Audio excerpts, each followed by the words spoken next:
QDN E-News. Acknowledgement of country. We acknowledge the traditional owners of the lands on which we meet. We pay our respects to the elders past, present and emerging, and acknowledge the important role Aboriginal and Torres Strait Islander people continue to play within the community. Acknowledgement for people with disability by Queenslanders with Disability Network.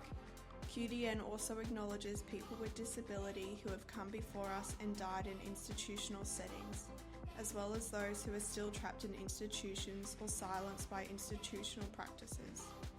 We take on the responsibilities of being clear about the rights of all people with disability and, where necessary, speak in an informed and considered manner for those who cannot speak for themselves.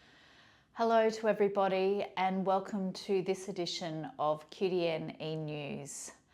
I'm really pleased to be able to bring this edition of QDN News to you with some exciting news and opportunities for QDN as we move into the next year of work and the next chapter of work. On the 30th of September 2024, Minister Charis Mullen announced the stakeholder engagement and co-design strategy that QDN is going to lead over the next 4 years as we undertake the work of the implementation of the disability reforms of the Disability Royal Commission and the NDIS review. We know that we've only received the recommendations and government response to the Disability Royal Commission and we still await the NDIS review response from government. But we're really excited about this piece of work.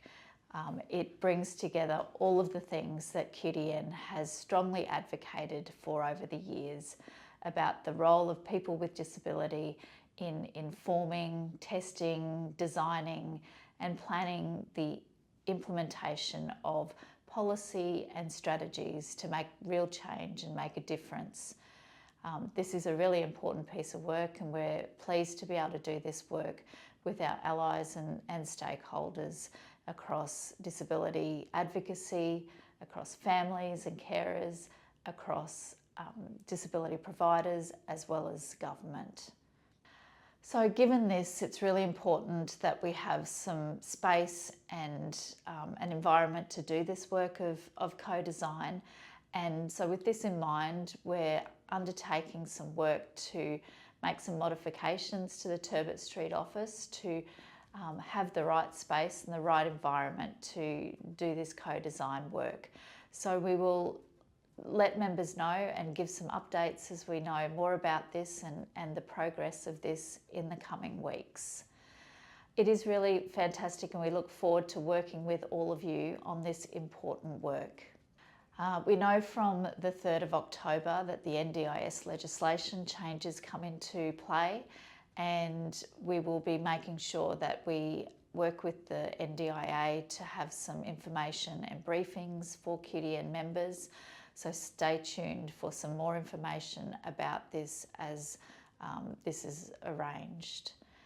There's lots of other information in the e-news. There's lots of policy things happening and lots of work across QDN. So please check out the e-news and we'll look forward to working with you on the co-design and implementation of the disability reforms.